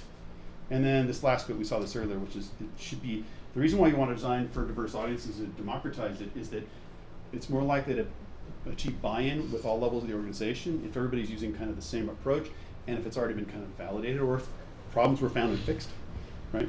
So here's what I wanted to share. So like there's actually a lot of companies that do various bits of this. So this big cluster down here is just using feature flags, right? And then this cluster here is having the ability to correlate, so having sort of sensors, a feedback loop built in. And then having a stats engine, look at Airbnb or Uber, okay? They have a stats engine that does the automatic calculation. And then these guys we call a holy grail, Facebook, LinkedIn, and Microsoft. They all have basically management-friendly consoles where you don't have to be a guru to actually interact with it and learn, right? And the thing is that getting to here takes years and costs a ton of money, and that was basically the light bulb that went off for the. You got a lot of the companies have a lot of money. Yes, so that's where people say we're not Facebook, so thanks very much, but get out of here, right? Right. So the patterns are proven, but the maturity these guys have achieved over here came with like years of effort and millions and millions of dollars, right? But they had a ton of investor money. It's just not important to IBM. Well, they've been around for a long time, right? But and have lots of money. If we guess they've been doing that process for a long time. If we get to the bar later, we can talk about how you'd assume IBM would do things. Right? Yeah. Block away. I worked for a small startup that IBM outsourced load testing to, even though they had load testing products, because the load testing couldn't prove what they needed to prove to get a big contract. Right. So you'll never know. Right. All right. Yeah. So this guy's Otto. Otto was the founding CEO of Split, and his story is kind of funny. So he was at LinkedIn and he used Excellent, right? And it was just hygiene. It was just he expected it to be there. It was great. He liked it. It was useful. And then if he did what most engineers do, which is he went somewhere else, and he missed excellent, right? And so he went to his boss, and his boss is actually his CTO split, and his boss told him no like 2 or 3 times. He said, "Well, can I build something like that here?" He's like, "No, we don't have time for that. You got to get this stuff done in your backlog. You can't do this, right?" And on like the 3rd or 4th try of begging Pato to give him cycles for this, he said, "Well, you can build a really small MVP to do this, but then you got to get back to your work." And so we did, and they were at a company called Relate IQ, which got bought by Salesforce for big bucks. And the thing is that they were trying to get more people to adopt this, like anything. And one engineer had gone ahead and adopted this, and he put in a feature change behind a flag, basically. And when he launched the feature, every user in the entire world got what I call the white screen of death. So we all know the blue screen of death, thanks to Microsoft, but the white screen of death is when you go to a website and nothing happens, right? There's something wrong in the JavaScript or something, or the CSS, and you're just looking at a blank browser. The URL says you're there, but there's nothing there, right? And this guy says, "Oh my God, like every user in the entire world is seeing a white screen right now." And they said, "Well, did you put it behind a flag?" And the guy says, "Well, yeah." And he said, "Well, why don't you turn the flag back?" And so the guy turned the flag back, and within a minute, everybody was fine. Right? And so this was kind of like, okay, this really does work. And so Relate IQ got bought by Salesforce for like, I don't know, 390 million or something like that, right? And I'd love to say that Adel was like a major shareholder and was in it quite wealthy and decided, he and the 3 founders basically said, "This is what we want to do next." And they worked out of an apartment for a few months, and they started to create the underpinnings of what is Split, right? And so that is how we came to be, because there was this vision, like, and if you've heard the origin story for Launch Darkly, it's actually kind of similar, which is that they worked at multiple companies where they had to build a feature flagging system from scratch. And about the 2nd or 3rd or 4th time they had to do that, they thought, "This is crazy. Why can't I just buy this? I'm not gonna build Jira, right? I'm not going to build my own ticketing system." And yes, people still build their own ticketing systems, but whatever. But it wouldn't make sense, right? "Oh, I'm gonna reinvent the operating system." Well, I worked at a place that did that too, but you wouldn't, right? Because it's a waste of time, right? And so similar story here. They're like, there's got to be a market for a platform that can do this stuff that you can just bolt in and use, right? Yeah. Does anybody work at a place where they have their own ticket system they built from scratch? Thank God, no. So I used to work for DHL, the Air Express company, and the H in DHL is Hillblom, Larry Hillblom, and we actually had the Haas, the Hillblom operating system, which he became he liked technology, and so, but it was like an 8-inch floppy disk with a stepper motor, chunk, and it would be printing out an advisory coming across the printer, and if you touched a key on the keyboard, it would eject the paper, because it couldn't print and take your input at the same time. Right? Anywho, Wow. there's better now, right? So Split just implements this model, right? And just to give you a quick idea from our website, right? Like manage, monitor, and experiment, right? That's basically the idea is that we're one way you can buy this. There's at least one other company that has sort of, like Optimizely does something similar, but they come from a marketing orientation, and they're kind of more of a, and even if you look at Adobe, theoretically Adobe does something similar, but again, they come from a marketing background, less of an engineering background and an operations thing. We're focused more on engineer productivity. So I always put this quote at the end, like, whatever, it's more fun to do things well. It's more fun to actually make an impact, and actually it's more fun. It's nice to get paid well, and it's nice to have vacations. And I don't know about around here, but in California, all the techies now have unlimited vacation, which means the accountants don't have to accrue for vacation. But right, but it's more fun when you actually have, when it's like I was saying, Otto really missed what he had at LinkedIn, because it was actually part of sanity. It was part of actually made it more fun to do your job, right? So here is, if you hit that with a QR reader, you'll get the sort of page chock-a-block full of blog posts and videos and stuff. There's a 25-minute playlist of videos that explain all this stuff. This Swag-O-Matic link, that's the one that's up there, right there. It's not the QR code, but that's if you want to get the t-shirt that Brendan's wearing, or the ebooks that we have on feature flags and experimentation and that kind of stuff. That's all there. And then I know that's a lot, and I didn't give you, like, for those who want the really technical stuff, I didn't give a lot of code samples, but I hope that you've got a different perspective on. I get a Hey, look at that. Yeah, Worked I got, like a like, charm. no I'm seeing that permissions. pretty. Like, The tiny URL DOM one gave me like a Permissions. no kidding, really? Yeah. So this unit form can only be viewed by the owner's organization. Oh, you know what? I had it to do in my mind to make sure that it would work with my non-authenticated. I'll fix that. I was waiting till the end to tell you that. Yeah, no. I wish somebody had tried it when I got here. Because I created it using forms inside my org. And it had the ability to automatically populate the user from my org. And like, no, I don't want that. But there must be some other feature for making sure it's visible and clear. I will fix that. The other way to do it, actually, yeah, we'll figure that out. We've got a little bit of time. So now is the time for just Q&A. And my goal is always that you'll at least know something that you didn't know before I got here, right? And something that was a little bit mysterious is less mysterious. I do want to give away my one copy of this. So who knows who Gene Kim is? Right, so sometimes I get really lucky. So I got to interview Gene Kim in a webinar. It was me, Gene, and Pete Hodgson, who's a continuous delivery consultant guy. Used to work for ThoughtWorks, and that was like one of those sort of Cool. and shocking to know Gene was hoping we would buy some copies of his book. Yeah. So we did. This is actually a fun read. If you've read the first one, Phoenix Project, this takes place in the same time. It's not a sequel. It actually takes place at the exact same time, but it's from a different perspective. And it really gets to benefit from a lot of things that have been figured out between when you wrote the book and now. But I actually thought the Phoenix Project was kind of a page turner, but I'm a geek who's been around for too long. Because I saw it, it's like seeing all the movies I've been through all wrapped up into one soap opera, right? So it's a pretty good way. I heard the Phoenix Project is more DevOps, and this is more dev. Right? Yeah, and the other thing is, like, if you've heard of Accelerate, the book Accelerate, so that's written, on the one hand, that's written to appeal to somebody who's disciplined about research and improves their methodology, and you should trust their findings. Part two. It's kind of academic, right? This is sort of the same concepts as a soap opera, right? So if you like drama and you want to basically rather read a story, this is great, but Accelerate is really a lot of the same exact ideas. If you can read both, great, but if you're like more prone to want to, I feel like an academic, then read Accelerate, and if you're more prone to want to read something that sounds like Silicon Valley or something, then these books are really good. Why don't we, I'm going to stop sharing on screen here, and I'll see if I can fix the form really quick for you guys, and then we can do a little Q&A here.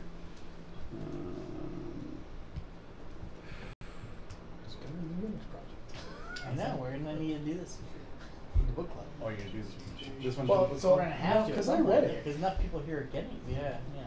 We have a critical mass of people that are. Yeah. There's certainly some conversation topics around it. Yes, Okay, I'm sure. boom. Not sure Rob Saturday has night. it. I fixed the form. Try the form Thank again. you. Hey. Are you in? Yes. All right. Or refresh? Because I had a checkbox in there that said restrict to people inside your org, which I just unchecked. Yeah, that's better. Working now? Yeah.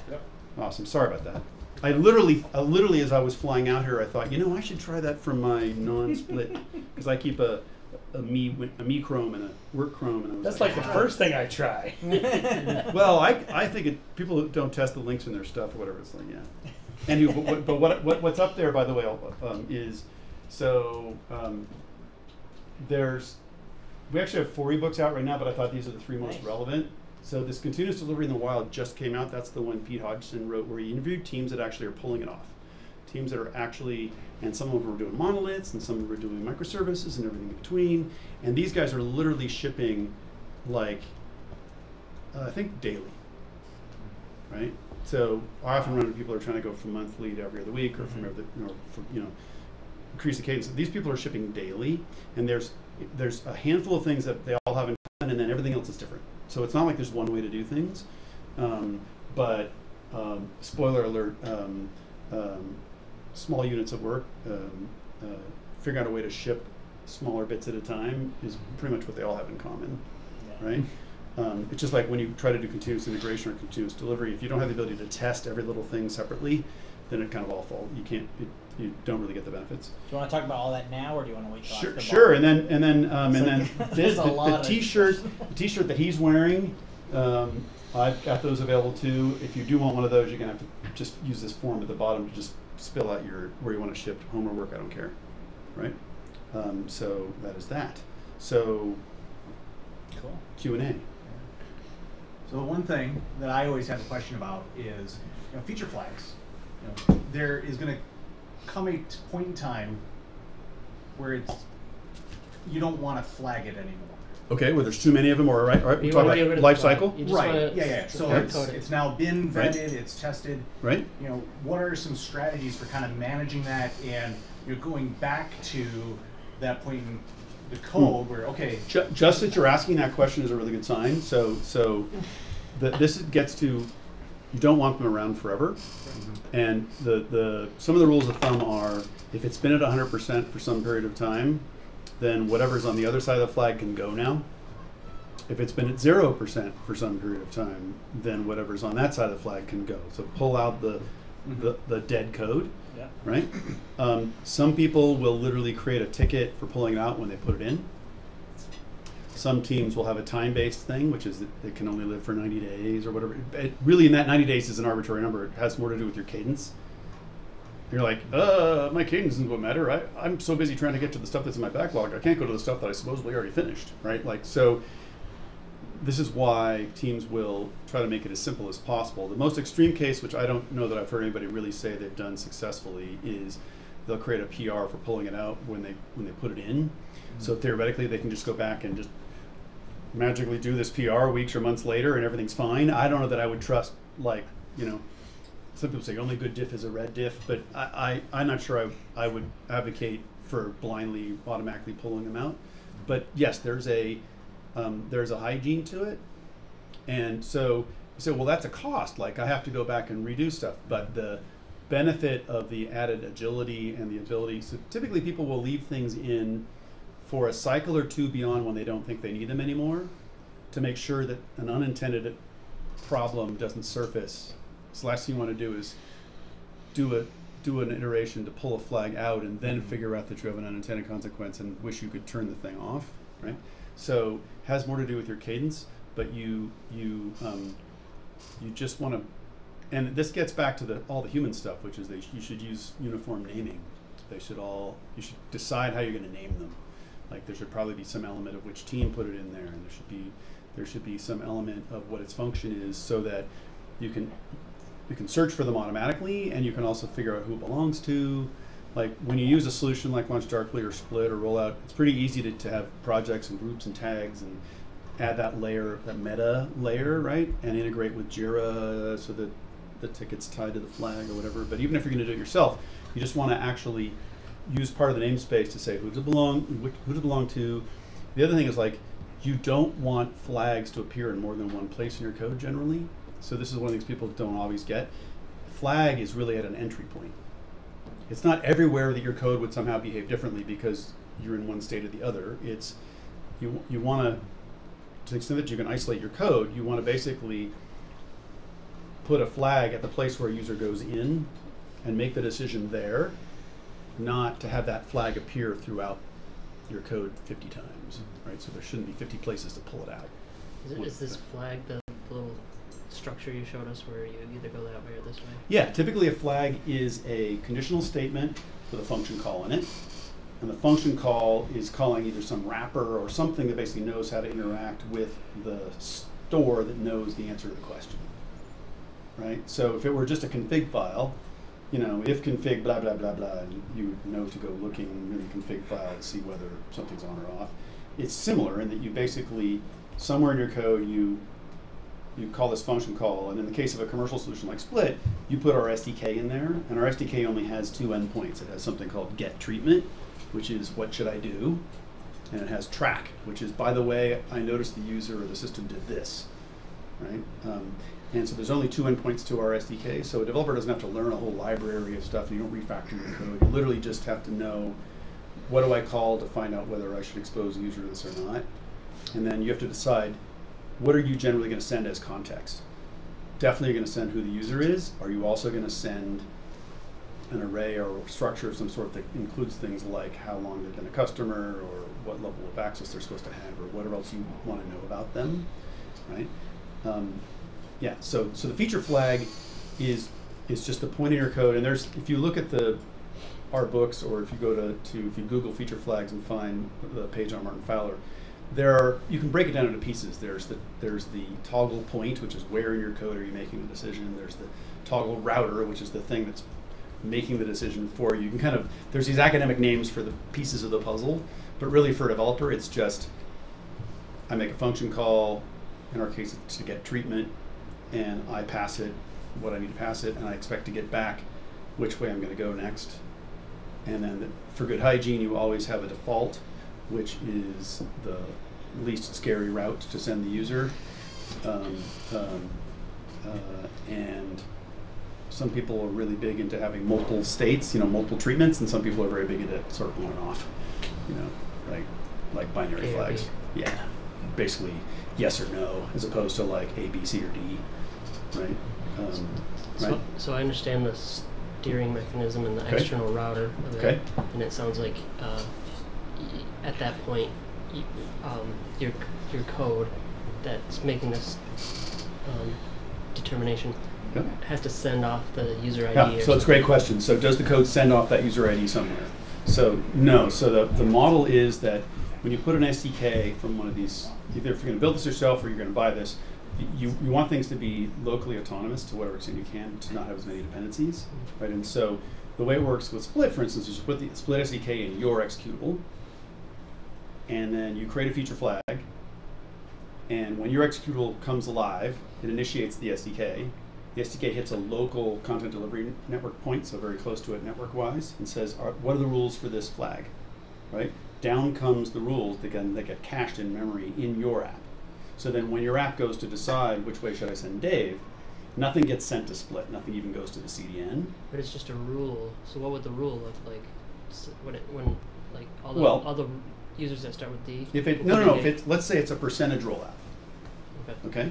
So Split has a reliable way of taking a user ID in whatever form it's in, hashing it, hitting it with a salt, and turning it into, and then doing a remainder on it and turning it to a number between 0 and 99. Right, and it's deterministic. It'll always come out to the same number, right? For that given seed or a salt, whatever. Basically, we have a formula that for each flag has its own unique thing that goes into the formula, and then you take the user ID, run it through there, and you'll always get a number between 0 and 99. And when you go from 5% to 10%, what's happening is that Dave may be 7, bucket number 7. So when you're at 5%, the SDK will instantly return, nope, because Dave's a 7 and you asked for 5%. So the rule would be only give this to 5% of the users. So that's a very short, simple rule, right? Now if you're whitelisting people, that's an explicit rule. So that's a list of people.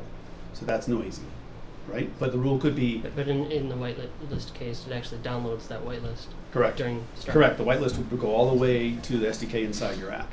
So great for listing your testers, your developers, but you wouldn't want to put users in a whitelist. Okay. So depending on how you're routing, it might vary what kind of data gets cached. Yeah, and the thing is that, again, so we're a SaaS provider, right? So we have to make people happy when they do security audits and all that fun stuff. So we don't actually want to know what the inputs were to the decision.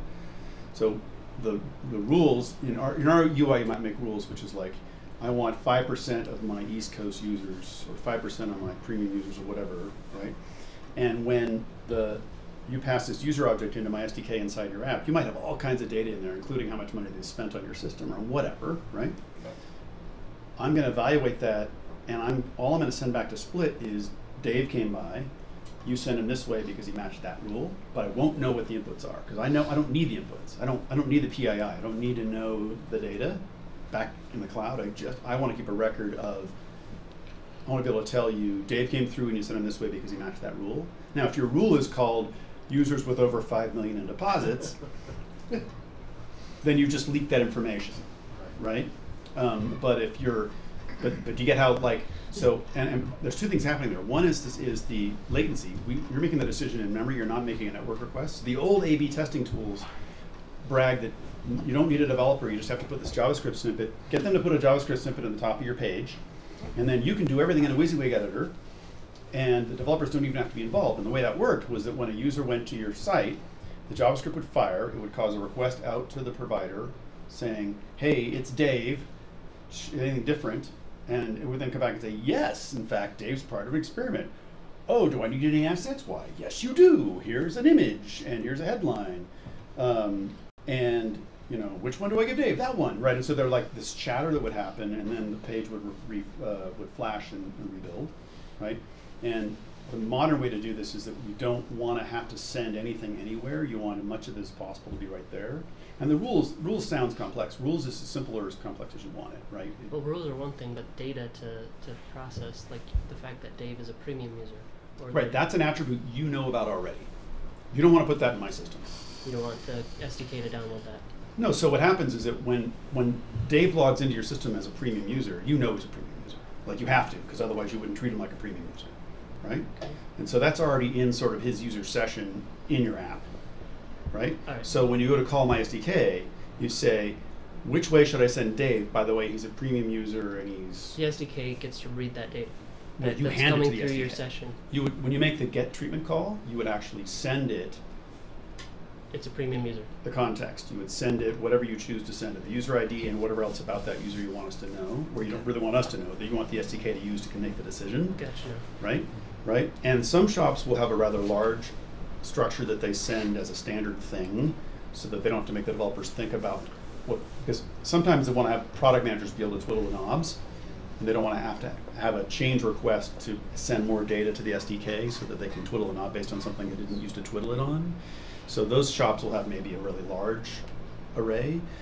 I think most teams would probably send a relatively modest list of stuff. But again, this is just in memory inside your app. It's not being transmitted. It's not really being computed because these are things you should already know. Yeah, so by send, you just mean send it to the SDK's Right. API. In the call to the SDK within your app, yeah. And Right, the function call. So the only thing that goes to your API Right. is the user. The stuff that goes out of your app back to my cloud Yep. is the unique ID, which is why I prefer you use a GUID instead of like an email address for the user, right? Social security Up number. to is you, that yeah. right? If you want to use a social security number, then we both have problems. So the unique ID for the user, timestamp, which feature flag they hit, which way you sent them, and which rule they matched. That's all I get. And then what makes the sort of secret sauce work is that any events that happen for that user, whether it be a response time or a business action they took, again, I just need the unique ID, the timestamp, and what they did or what happened to them. And I know which group they were in, because I was the one that switched which group they were in, right? And I can actually instantly attribute it to the right users and know that's how we do the 360. That's how we do the feedback part, is that we again consume that unique ID, the timestamp, and with the timestamp we can know whether it was before or after they went through the flag. And you guys only offer a cloud-based hosted solution. You don't have an on-prem appliance you could download or something. So we don't have an in-a-box solution where it's walled off from the internet completely. Our solution is outbound connections only from your infrastructure, and you can consolidate things on your end if you want. Like if you want to actually have some autonomy on your end, you can. It always involves the cloud, though. We have no cloudless solution. So that I'll be at a trade show and somebody say, "Yeah, I work for a defense contractor," or it used to be banks. And they go, it has to be all. Banks are actually not as they're a little more open-minded than they used to be, but defense tends to still be. I live in another universe. I can't communicate with your universe. We can't even have this conversation. Right, whatever. But yeah, no, we don't have an air gap Okay. option. So with some of the whitelisting approaches that you're talking about, are there kind of reasonable limits where you're like, this is too many, matches for this whitelist, or would you tier it? Well, we take care of that. So there's probably a practical answer to that depending on your environment, but we actually take care of that from one perspective, which is that when people are coming from a client technology like a mobile phone or a web browser, we don't actually send the entire whitelist down. We have the ability when you call the CDN to actually decide whether they're in the whitelist or not, right? So when they load the SDK, and I'm actually not sure exactly how that works, to be honest with you, but I know that I would always terrify me when somebody's going to The whitelist probably lives in your CDN, which isn't just a CDN. It's also got that logic for the whitelisting. It's But client apps fastly, can't have a but whitelist, so though, the yeah. deal is that that's in somebody- general, attributes are better than an arbitrary So they list. figure out how to authenticate And it. whitelists are most likely to be used for things like the IDs of developers, the IDs of testers, that kind of thing, or test accounts. You almost always have an attribute you know about the user, which would be more useful to you than having them in a list. There's a reason you put them in a list in the first place. If you know to put them in a list back in a database somewhere, but you don't know that same thing somewhere in your app, and by the way, maybe you don't know that in the browser or the mobile app, but you probably know that in an API somewhere, right? And so that's the other best practice, which is that you put the flag closest to where the business information lies that can answer the question. So you don't want to move data you weren't moving just so you can answer a question somewhere else, but you don't want to make a decision in the front that you could make in the back. Right? So it's safer, by the way, to make a decision further away from the user for a couple reasons. One, you've got more compute power. Two, has anybody heard of the woman in Hong Kong that knows how to flip feature flags? So so Facebook was putting dating in Facebook, right? And she was studying the JavaScript and saw the feature flag for the dating feature and used browser tools to toggle it, show it up on the page, take a screenshot, and put it on Twitter. Needless to say, they weren't very. Facebook was getting to the dating business, like Match.com. Oh, really? Right? I didn't know that. Yeah, and I'm married. And she busted. She basically, and so. And anyone heard of Roblox? Roblox is a gaming platform, right? And they actually have a whole section on their website that talks about have something they call fast flags, which is their own feature flagging thing. And they're like, hey, please, people, you may see them, but don't mess with them because trust me, you will more likely blow yourself up than get something you don't deserve. Like please don't mess with them. And if you do it at your own peril. And they do that. That advice is to their developers, right? So when a feature flag is in the front end, it's a little less secure because the user can change the state of it. There's some security by obscurity where if their naming is nonsensical, then maybe they won't. But I personally give advice, favor the back end, because there's almost never a time where you're making an API call the back end that you don't know who the user is. Sure. And then you probably know more about them in the back end too. A lot of times you want to turn off a tab if it's a new feature. Right? And there's a lot of apps already work this way, by the way, which is when you launch the mobile app or when you go to the website, it basically says, what should I do? And back comes a recipe. Like this is how people handle like gold, platinum, and bronze. Okay. You don't get to the website and then it refeatures itself. Your initial view of the website has already been filtered somehow, right? Do you think it could be in JavaScript, could be in the back. Or is there like better practices around this? Like, just curious. So the model that is most common here is literally user at a time, request at a time. So it's every, I sometimes say session by session, but it literally is you want to be able to interpret this stuff on the fly. It shouldn't be, could you please close your browser and restart? It shouldn't be, can you log out and log back in? Like, you should be able to take some action, and what should happen next is determined by the state of the flag at that moment in time. Right. So by the way, I understand that like we all come from a lot of different backgrounds. And so if you were like a development manager who's tasked with increasing the cadence and getting more out of your if you're an ops person though, the fact that something can be discovered faster and can be turned off without a war room that lasts for 4 hours, right? There's lots of reasons to look at these things. And then I call this advanced use of feature flags because the reality is if you're just trying to decouple deployment from release, you could probably roll your own, or you could use a simple solution, or you could use a feature flag only solution. But if you're actually if the reason you're trying to roll out gradually is to see how it's going, this is where I always I can't believe it. Then we think this is where, obviously we think this is where the world's going to go.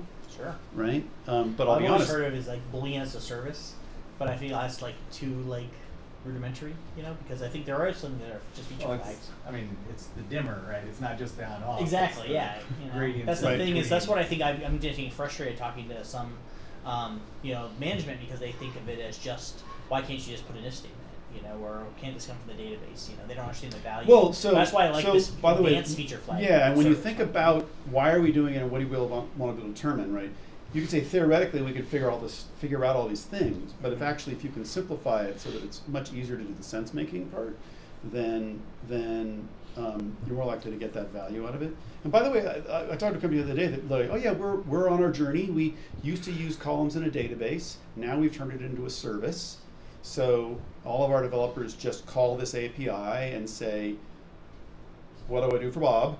And it has its own separate database or whatever, right? And because, so when I worked at BlazeMeter, we had an admin screen and it had, I shouldn't name names so much. We had an admin screen that had these toggles. Some of them were physical toggles, so you could go into that admin screen and change what a user got. Some of them were just indicators. This person has this on or off. And the ones that were just indicators were typically things that were the result of somebody running a SQL command to change something in a column somewhere, right? But even the ones that had toggles, so there might have been like 15 on that page, there were probably 12 different implementations. It was basically one for each team that had wanted to put something on the admin screen, right? And so what you get when you standardize on your own service internally or you use a third party like this is you end up with way more standardization, and it's also good for transparency, right? Like if there's only one place where a flag can live, then figuring out the current state and who owns it is a trivial exercise. If it's in someone's code somewhere and you're grepping through, or I don't know what you use besides grep, but like you're searching through code, like on GitHub, trying to figure out where that thing lives, you know, that's messy, right? So, and the other thing to think about is that that slide I showed a slide with, you know, Microsoft and these guys. There was an older slide that literally said that, you know, what these guys spent per year, and there were some crazy tens of millions of dollars. And if you're Microsoft, that's kind of okay. They figure out if they can shave a couple milliseconds off a Bing query, they can pay for an engineer's salary. Yeah. We don't really, none of us, I doubt any of us live in that world, right? But these companies spend like tens of millions of dollars a year ongoingly for their experimentation platforms. And so you might think, oh, this is like this really expensive snake oil people are trying to get us to pay for it. And the reality is that we're a SaaS product, right? So we need to focus on adoption and making it easy and cheap. And so we're based on scale. If you're really big, you know, you pay more than if you're smaller, but nobody's paying us, nobody's betting their business on whether they should open an account, right? And then we have a free account, which just gives you the manage. With the free account, you can use feature flags and tag them and whatever, but you can't really do the sense making. It doesn't have the monitoring or the experimentation. That's so good. I'm working with someone who they're using GitLab, and I think all they have is just GitLab. Yeah, GitLab started with an open source thing, and then they're using Empire or Umpire. I think is the open source. Sounds right. What's funny about GitLab is because they come from an open source background, you can go read their business plan. Oh. So if you poke around enough, you'll actually see, here's who we think are our competitors, and here's what we're going to do about it. And you know, you don't usually see that for most software companies, right? You know, if you could read that for Larry Ellison back in the day, it'd be really interesting. Their goal is to basically try to get closer to parity with LaunchDarkly. They are not yet even thinking really about the experimentation use case. So they're really far off. Like I said, I think this is going to become a commodity. I do, but it won't happen.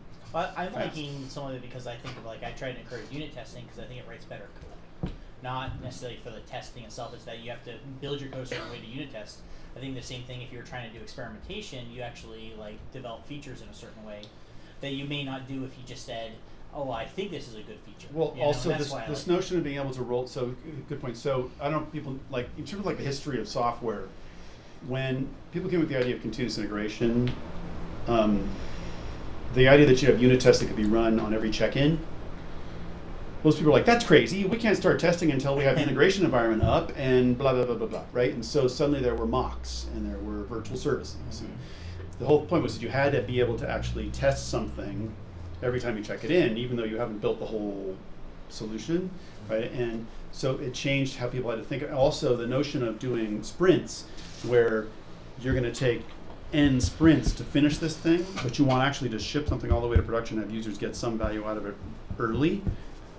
So breaking up a complex feature into things you're going to roll out over time was a different way of thinking about the problem. You had to figure out, well, how can I expose part of this? But you know, like for us, we have this thing, approval flows, which is kind of like a PR request, but for feature flag.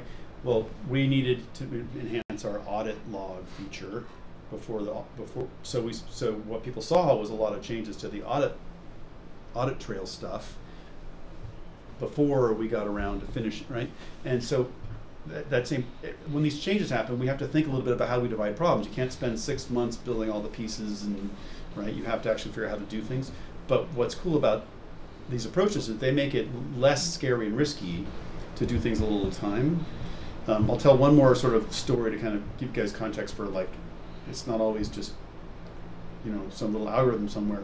So everybody knows Atlassian and Jira and Confluence and all, right? Mm-hmm. So they wanted to change their branding.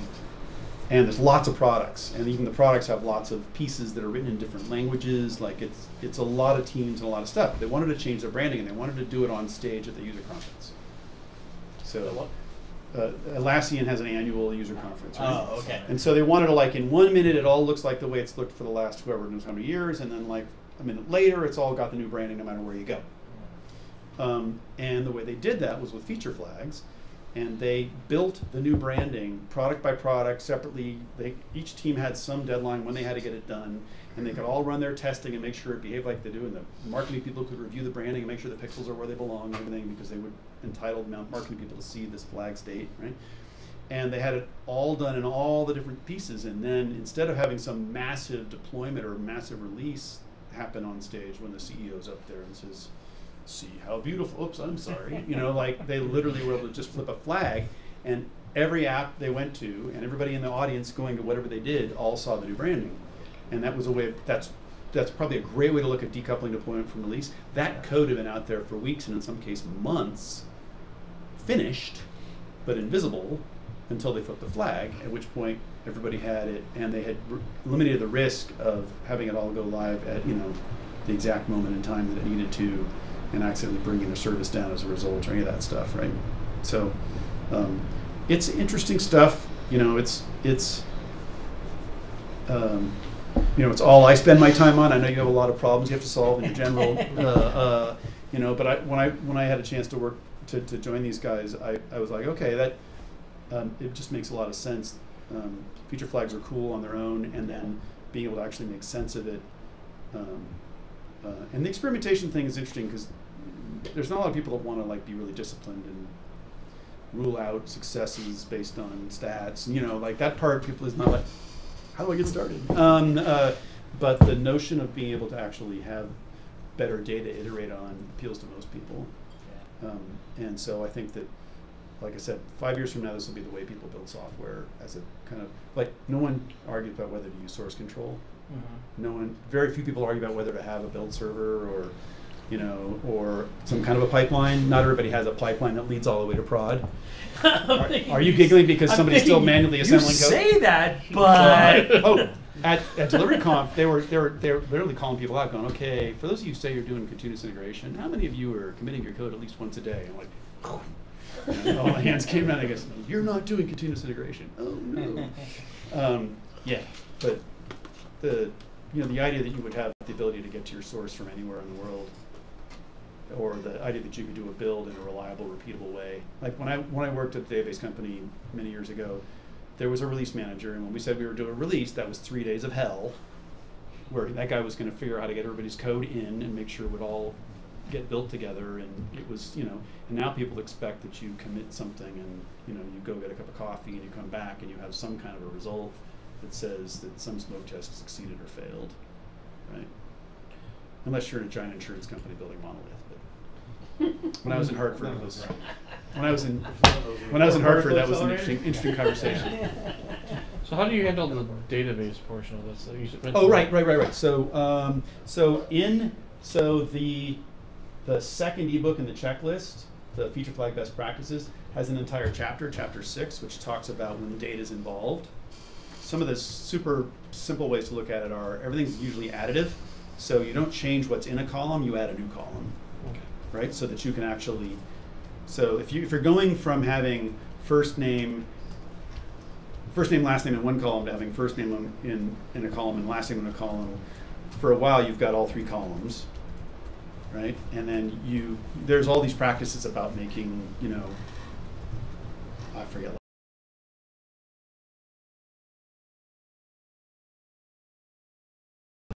And make it so that it's easier to undo. So you're also, if you're adding a new field, make it so nullable. Generally, right. I mean, nullable will have triggers. You'll find, temporarily. you'll. I think if you take a look at Chapter 6 in the best practices, that covers most of them pretty well. Even some big gnarly migrations, and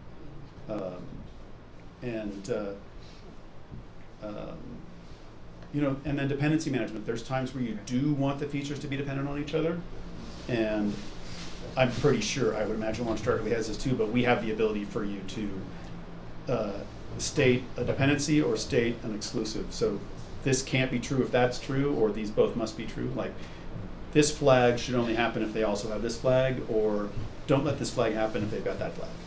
Right? So you can enforce either direction dependencies. You generally, as a rule, want, the nirvana we're all heading towards is this decoupled, loosely coupled. It's actually one of the things they find is a determinant of success is the more you can be decoupled, the more likely you are to move faster with fewer problems and have more to show for it. But we all live in reality. So anywho, I forgot a way to give this away. So we need some. Either we have some semi-random thing, or we have somebody explain why they think they should get the book. I should get it. You should get it. Why should you? I haven't read it yet, and I will. I don't know about that. Because I haven't read it. He's got read it. And then I'll hand it off to the next person who wants to read it. Yeah. I had a developer come up to my desk and say, can we build the software two ways? One with it turned on, one with it turned off. So if something goes bad, right, we can revert to the turned off. And I said, what you need, first of all, I'm grateful you put this behind a property, so it's feature flag, right, but you're just not managing it correctly. There's a presentation you should probably come to tonight. Tell us all about it. It's not here. Oh, got it. Right. But that's what you should do. It is recorded. Oh, that is a fine. I may need to get more copies of the book. I probably, if I really pull my strings, I might be able to get e-copies of the book too. I don't know. But let's see. So you made a plea for it. You made a plea for it. You made a plea for it. When I used to do JMeter stuff, I actually used the JMeter plugin that would spit out random numbers. And I use that to actually figure who's going to win. So I'm going to take this off the screen. I'm going to put a number on my screen. Anyone else want in before you go on the screen? Business, no? Particularly, I haven't read yet. I want, without saying it out loud, I want each of you to think of a number from 0 to 9. Okay?